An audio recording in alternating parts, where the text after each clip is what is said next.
These are all things that are meant to look like homes. So it's not a big apartment complex going in, but it's providing the smaller units that people are looking for, sort of given lifestyle changes. And this is one that we think would be pretty popular too, is sort of a little cottage neighborhood where all of the residents share sort of a central front yard and are able to sort of look out for each other and provide a sort of instant community. And I know we didn't get a chance to bring this into the presentation because it's a lot of text, but I would like to pass the baton to my colleague Stefan, who's going to talk through some of the research that we have been using to develop the housing types and to better understand what the actual housing demand in Whitehaven is.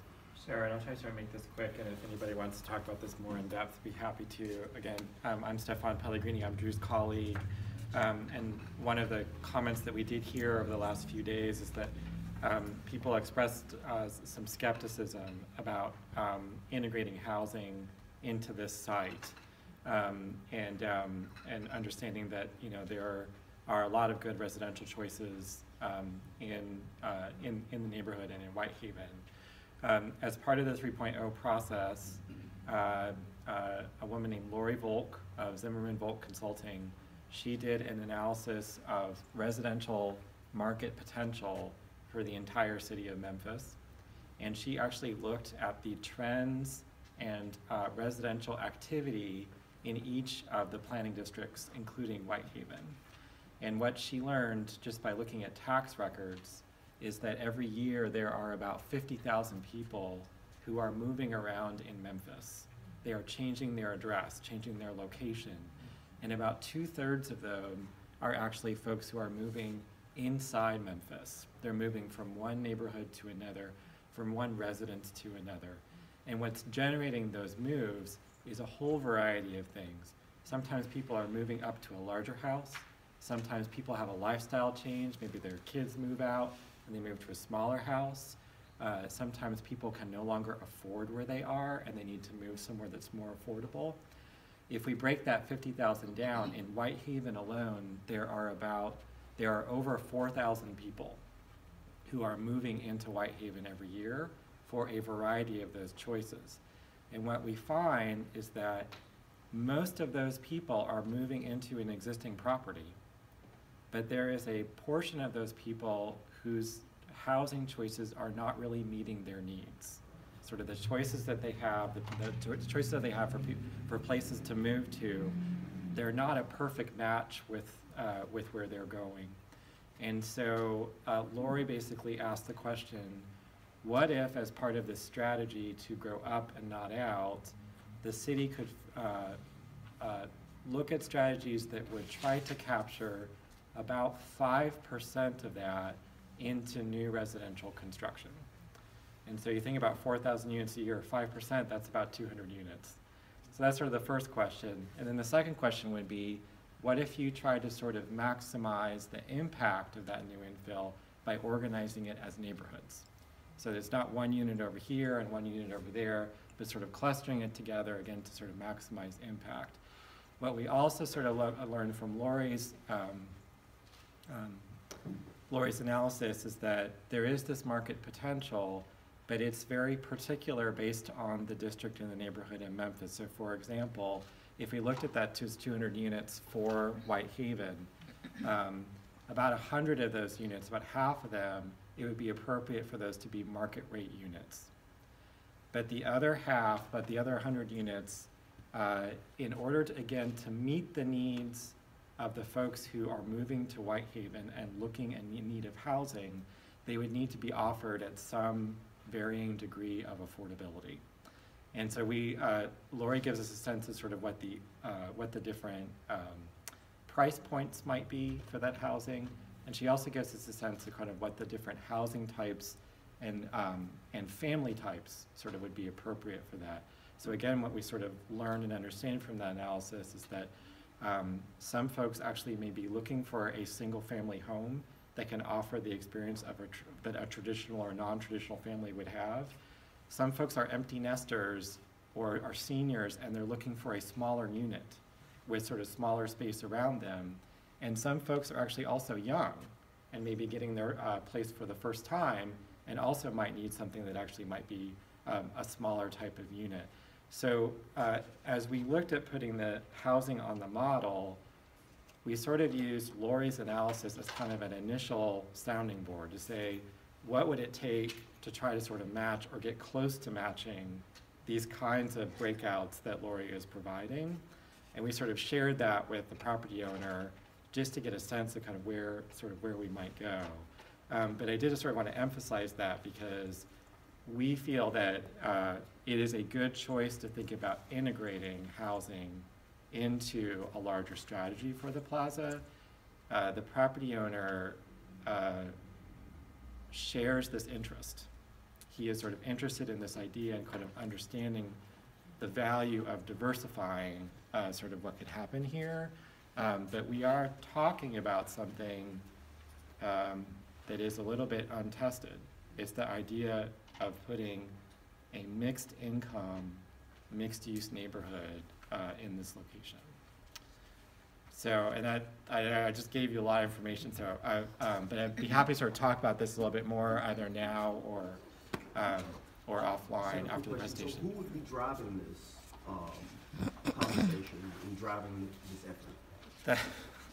That is a very good question because, for example, if we think about affordability, the market can produce housing at a market rate. There is also probably a component of this that could be affordable by design in terms of if you can provide smaller units or make certain kinds of moves to, cluster units in a larger building, you can provide units at a price point that might be available to the workforce. But at a certain point, affordable housing needs the participation of somebody else to make it happen. And those could be local partners, it could be the city. One thing that we discussed with the property owner, for example, was what if there's a senior housing component that would sort of be a piece of this program, a senior building that might be made available to seniors who are on limited income and might sort of help meet that sort of policy goal of providing a range of incomes here. But that likely would need another partner. Somebody else would sort of need to be involved to sort of help deliver that to the site. Yes, sir. You mentioned about the 4,000 individuals that are probably moving into the white area. Did you do anything as to the income of those individuals? What type of income range were you talking about with those 4,000 individuals? Yes, we do have that information, and I don't have it off the top of my head, but this is my cheat sheet here.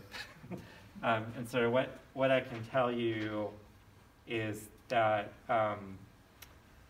about 50% of those people are at or above the median income in Whitehaven, which translates into that they basically are operating at the market rate. About a quarter of them are actually within the 50 to 80% estimated median income level. And so this is sort of a first degree of affordability that they would be looking for. And the remaining quarter are actually below 50% of the estimated median income. And these are folks who are looking for affordable housing. But they need some type of assistance from the government.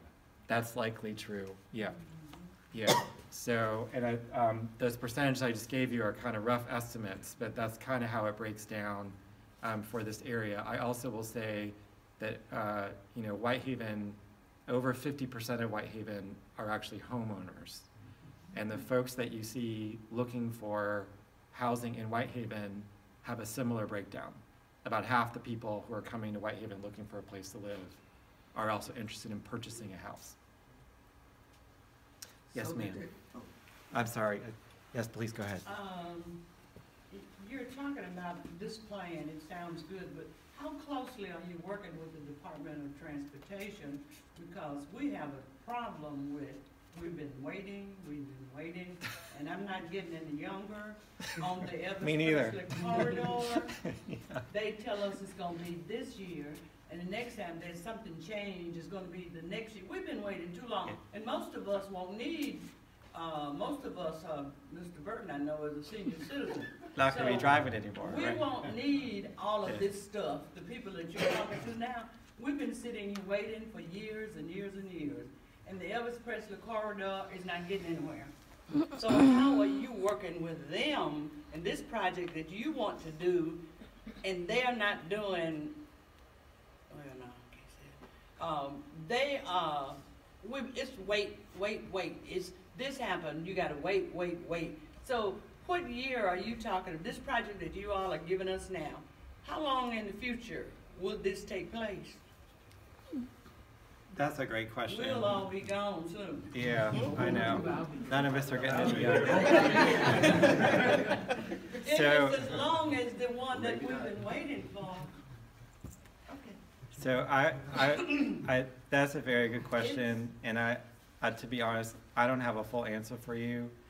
I think what we are looking at here, the idea is that we could put an implementation plan together that would have a 5 to 10 year window, with the idea that we could see what we could do to get visible change in this area happening in the next 5 to 10 years, and that this sort of planning process has an opportunity to say, there are policies at 3.0 that are saying that these kinds of projects are the kinds of things that we should invest in, and when those investments can be made, they should be prioritized. So that's sort of one piece. And so, for example, getting the property owner to move on making improvements to the plaza, particularly if there are public-private partnerships, that could be something that could actually happen somewhat quickly. The DOT piece is another animal that I think everybody in this room would love to be more in control of. And so what I can say about that is, my understanding is that they have money. They are starting at the northern end, up by the interchange, and I do not understand why that decision was made. We do, So, but it's the city.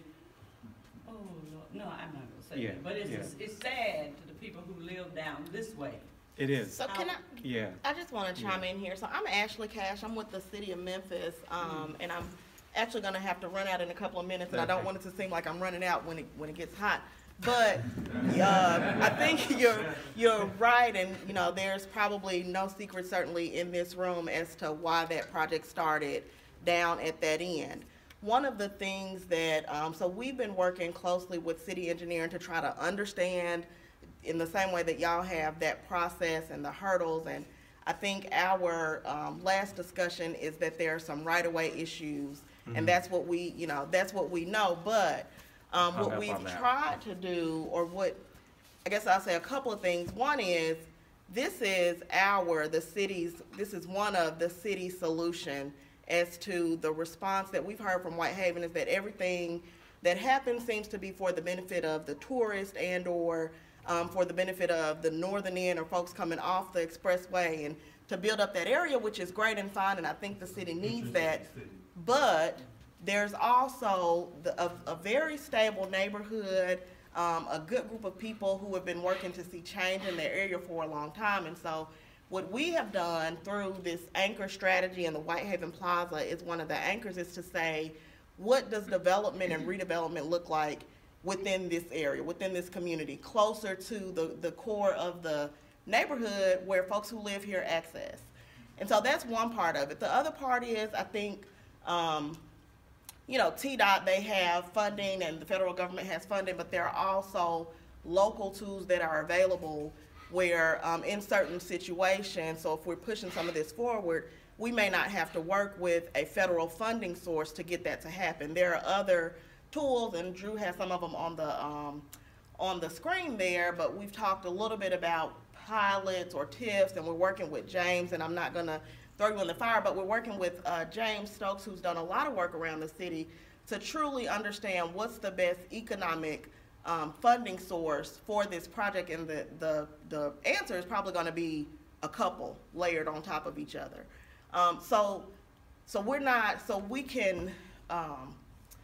We understand that frustration, and we too want resolution and want to understand what's the holdup and what's the lever we can turn. But I think what we're trying to do here and now is to look at this area and say, how do we build up this area and identify those tools that don't have to be captured in that same Elvis Presley corridor? Because I think that's actually, I might be speaking incorrectly here, so let me know. But I do think that's one of the major projects that the city has talked about in this area for a while, and there hasn't really been anything else to start to see some visible change. So we're trying to get there and bridge that gap, and I think there are some different funding sources that we can use where we don't have to be, TDOT is not our only. Yeah. And please don't waste any money on bicycle lanes. Right. We have made it clear. Mm-hmm. They've messed up some of our streets like that, backup traffic, because you cut out a lane. To put the lane We in. don't ride bicycles, most of us don't, Mhm. and scooter, so it's really, they said, well, they have to do it because they put it in other areas. That doesn't make sense. Just because you have it over there where they ride bicycles, I don't see anybody riding over here. And, you know, to waste money on something like that, it's useless. And we're sitting here for years and years and years, waiting for, and I know what happened about that eminent domain. Mm-hmm. Somebody had to do a project for the Department of Transportation, and these bright people did it wrong, and then the Department of Transportation didn't accept it. So, you know, if you need some help, get somebody in here to help you. Mm-hmm. You know, because there's somebody bright in here that wouldn't have messed that up, and we sit here, gotta wait, they gotta do it over. Yeah, can I say one thing? Yeah, yes. I'm Booker Kemper. She's totally right. You know, we have pursued TDOT, and they seem to totally ignore us in terms of the improvement, the corridor, which is Elvis Presley, is internationally known. And so why not? You know, the state has the funds there, and we definitely need the city and the county to get behind the citizens in Whitehaven to improve that corridor, and that'll be the catalyst to help this great project here. But like she said, this has been on the table for a long time. It's nothing new. TDOT. Right, and I think, and I agree with what both of y'all are saying and others in the room aren't saying, and I think where we're in the position is to say, I don't believe we want that project to happen, obviously, but we don't have to wait on that to happen and be completed before we can make some progress in this area. And so I think that's where we are today. I don't know who to Thanks turn for it that, back over Ashley. to. Do you all have any other comments or questions right now on what we've been talking about this morning? So exactly Yes, where are you ma'am. going to build or thinking about building this development? Are you talking about the large empty green space right behind Piccadilly? Yeah, there used to be another strip mall there that has been gone for many years. No, I think that's what that's where the movie theater was. Right, So where right. There was a Magic Johnson project contemplated there. Yeah, right. That was our Yeah, most important movie theater. Right. Was right in that space. and we heard from a lot of folks that they would love to see a movie theater at this location again, which is why we looked at ways to try to integrate that idea.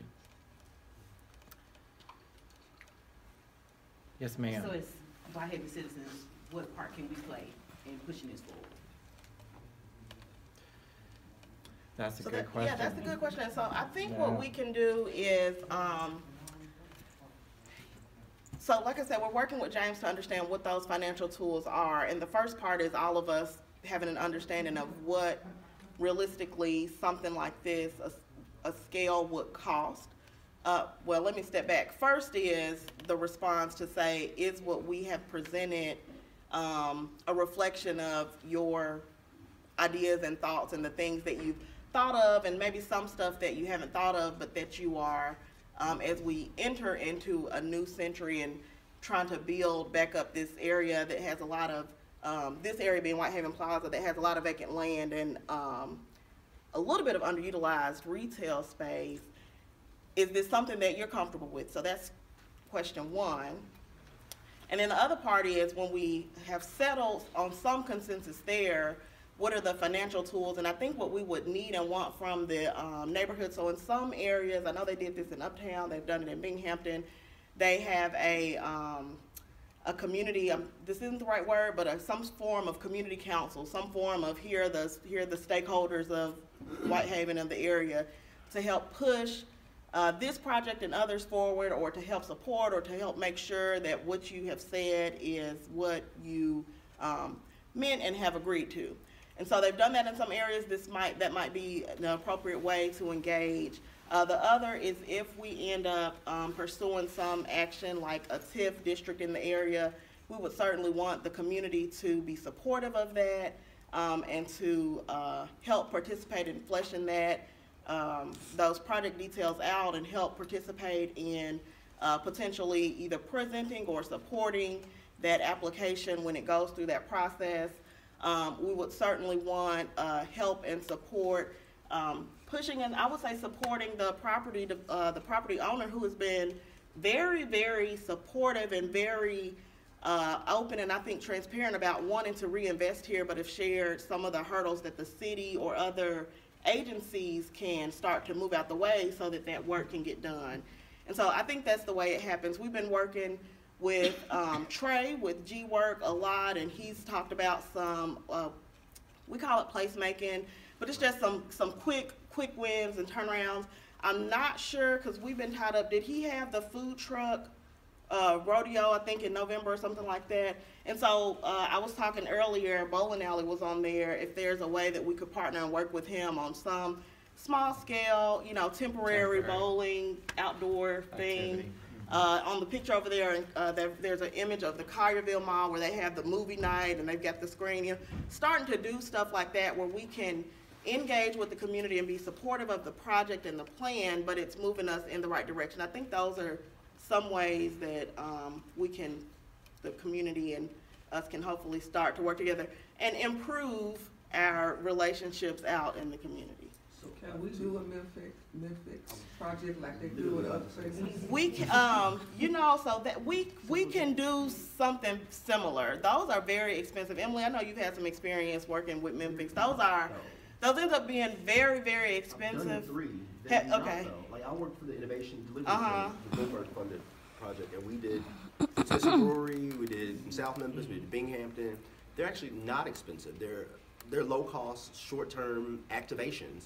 And you can raise some private funds, you can get some funds from the city. You could do one for 20 grand. I've done. That's money that we have to come up with. So, that's true. You need someone driving that though. Yeah. You need a driver behind that, whether it's a community development corporation or you need a dedicated person driving that conversation. My second comment, or this is a good question. Is there any, other than anecdotes, is there any actual data out there saying what residents want? Now, tell me what you mean, the difference between the anecdote and the data piece that residents I want. want a movie theater. A data showing 70% of residents have requested. Or like a survey? Yeah. We can pull, I would say that the information that we get and have gotten from this process counts and qualifies as data. So if one person tells me they want a movie theater, that's one person that wants a movie theater. We've done several surveys over this process and within the district process and the workshop, and we can pull, I know for the earlier surveys, we're able to extrapolate out how many people or what percentage said, movie theater, bowling alley, housing, or et cetera. And then in the district section, we haven't, I would say, quantified or given the percentages for those numbers, but we could go back and just pull all that information and say, this many folks said X, Y, Z. So, yeah. I think that should be driving the conversation probably. I would say that, one of the things that this part of the process wants to do is put together some recommendations. It would be completely fair, once that's packaged, to put that out for some feedback in terms of, putting that option in front of the community and saying, well, this process right here explored the viability of a movie theater as part of a retail component. What do you all think about that? And get some feedback on that piece.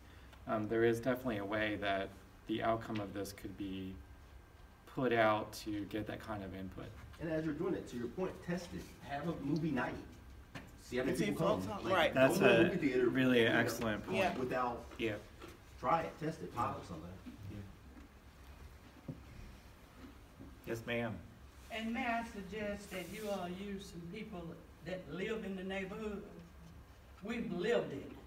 So, I understand you all are doing a job, but to come and get the information and surveys, this person should engage people who live here. We would give you all the information you need. Absolutely. And that's a good idea for us to feel a part of what's going on Oh, yeah. by using us to help you implement it. Now, we're not looking for jobs because most of us are too old to work, but the bottom line is you need us. I couldn't agree more. Anybody have thoughts or questions? Yes, ma'am. I have a concern for the affordable house. I have a concern of the number of apartments in the area. We don't want another Pepper Tree apartment, a lot of Bowers. Thank you. So there is a market for houses for 100,000 to 150,000. Yes. It's just not there for people to purchase. Yep, that's correct. Yeah. My husband and I, we kind of monitor houses that's being sold in the area. Houses that's over 100,000, 150,000, they sell within 60 days in our area. There is a market for more than just affordable housing. Yeah, I would agree with that, and as the data that we have shows, would agree with that as well. And I think that would make the homeowners, as homeowners, I want my investment to go up, not go down. Thank you. I don't want a lot of, affordable houses brings different type of balance sometime in the area. You want to be able to shop without being worried about being carjacked. So you want more nicer homes than what? Yeah, Yes, more exactly. nicer homes. That was my earlier question to you, because I don't know if your study took into account, what she's talking about, that Whitehaven is suffering from a lot of outside developers that come in and buy up single-family housing and flip it cheaply, not to sell, but to rent. We have had people on our street that have turned entire rooms into a single-family dwelling and are renting them out and will have 20 cars parked. And then they tear the house up, Right. and then it's left, and it's an empty dwelling that you got to deal with. So I understand the market value of the mixed housing product, but we have a issue with that. Any plans that you need to be thinking about? Like she said, we want to move up. Yeah, everybody needs to have affordable housing. I think that's we want to move up and not down. I think that's the point that is really important to think about, and one of the things that we're thinking about at a high level where I think we need your help is 3.0 is saying, as Ashley mentioned, there's an opportunity to start directing investment into a location like this that historically has not been the recipient of attention and investment. There's also this other piece about how that trickles out to the neighborhoods around it and how it can start to bring that kind of investment, or that sort of positioning those kinds of investments can start to raise all the boats. And I think we recognize that there's a real issue with maintaining and the health of the neighborhoods in this area, keeping the properties in good condition, maintaining their upkeep, maintaining that good balance that you see in neighborhoods that are stable. And I think there's some sense to think about, if an area like this is going to be brought up, what sorts of things should be happening at the same time in the neighborhoods, and how should that stuff be connected?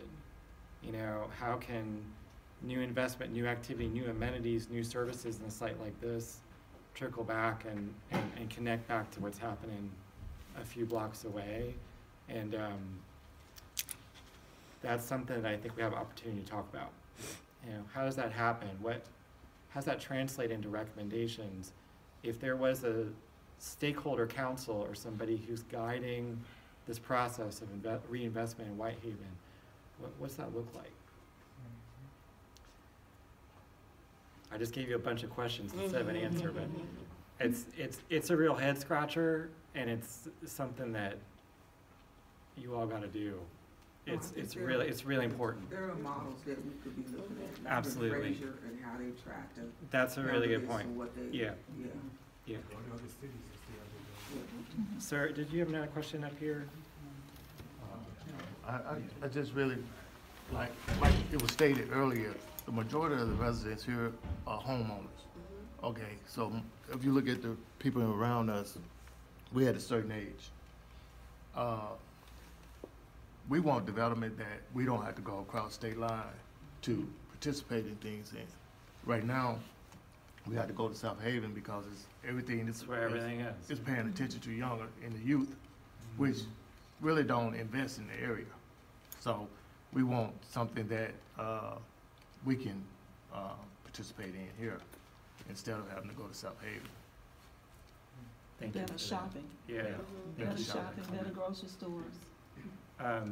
One of the things that the property owner mentioned to me yesterday is that he feels, and I would love to get your feedback on this, he feels that there are a lot of folks who grew up here, who have moved away, who would love to move back if it was the right place to move into. We moved back. But we had to buy land and build a house Yeah. because there wasn't It wasn't in anything neighborhoods being built. built. Everything was older than us did it at that yourself. time. Yeah, so we built. But see, there are a lot of houses that are not attractive here to move into. That's one of the Yeah. things that my generation look at. And so Memphis, you guys are right, there is a lot of affordable housing. It's cheaper to live here in Memphis as far as the cost of living, but there are not a lot of pretty houses here, and so that's why we choose to move elsewhere. Now, if it was a lot of mixed-use development like Cordova, if it looked like that, then of course I would move to Whitehaven, but since it's not, then, like you said, we buy land and we build our own, either we move elsewhere. But if you guys would implement this project, then my generation would be more than happy to move back. Exactly. I believe so. Thank you. You're not really looking for affordable housing.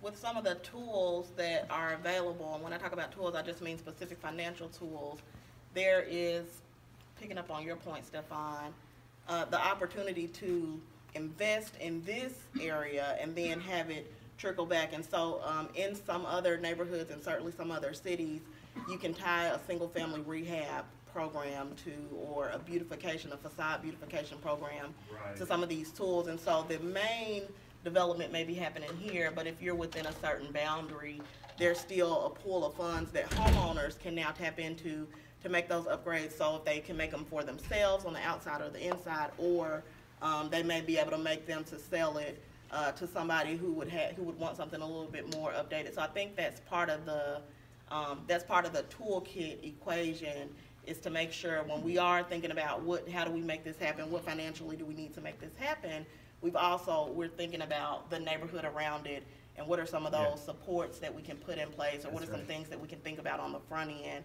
to protect existing residents, but also stabilize and improve the area around a particular site that we're talking about. That's right. Have you Yes, been ma'am. talking to the project that's going on with the Blue Cross Blue Shield?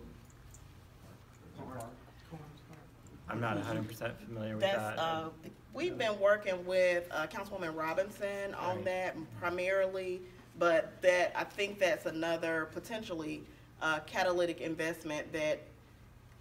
Well, I mentioned it just because I work with them on the history park, and they're building a large splash park. So I was thinking that may not be something you want to duplicate up here. That's great. That's great All information. of that, so much of that is going to be in that park. Drew's scratching it off right now. You Yes, mentioned, ma'am. I think on one of the examples you mentioned, maybe a hotel. Yes. We're not interested, well, personally, I'm not interested in seeing more motels being built. Yes. Maybe a hotel chain, Yes. a Hilton or something to that nature, but Yeah. not a lower motel type of. Yeah, and I tell you what, that came from the property owner. He said that that is a tenant that he has actively tried to pursue. And what the hotel, he said, the example he provided was like a Holiday Inn Express. And what he mentioned was that. Yeah, we already have one, those down the street. What he mentioned was that that if he's got an empty site and he says, would you like to build a hotel here?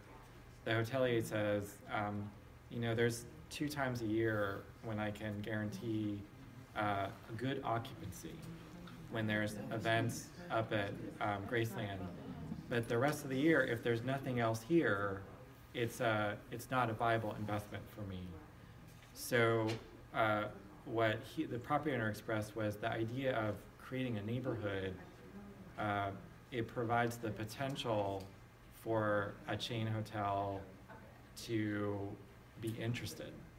Because if they are coming into something that's here, as opposed to needing to depend solely on folks driving up and down the street that would come here only when they can't find another place to stay somewhere else, it's much more challenging. So he was intrigued and interested in the idea that instead of saying to a hotelier, here's a vacant lot, can you build here? He could say, here's a neighborhood with all these other services and activities.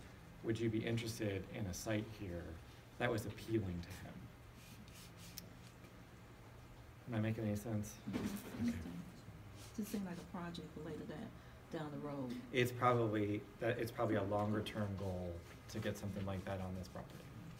Yeah, that's if the area built up to where a little, like Midtown. That's right. Could be on, you That- know. you for build example, yeah. Hotels that will cater to that. Yeah.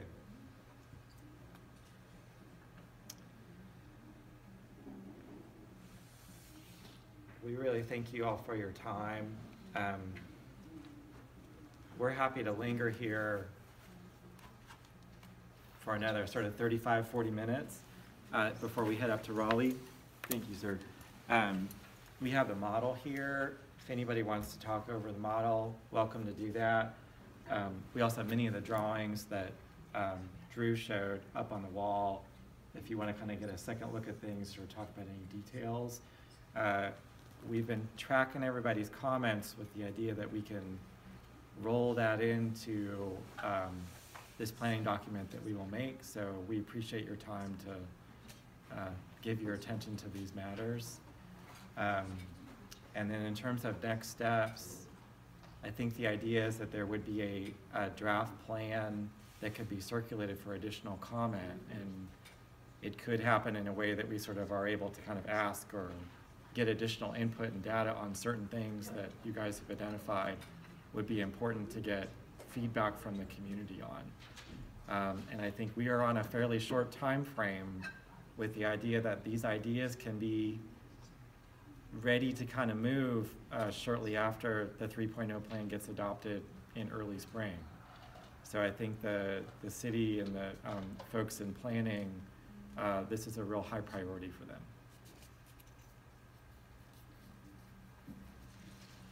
Well, thank you, folks. So you dropped my card. I'm trying not to take it personally. Don't step on it.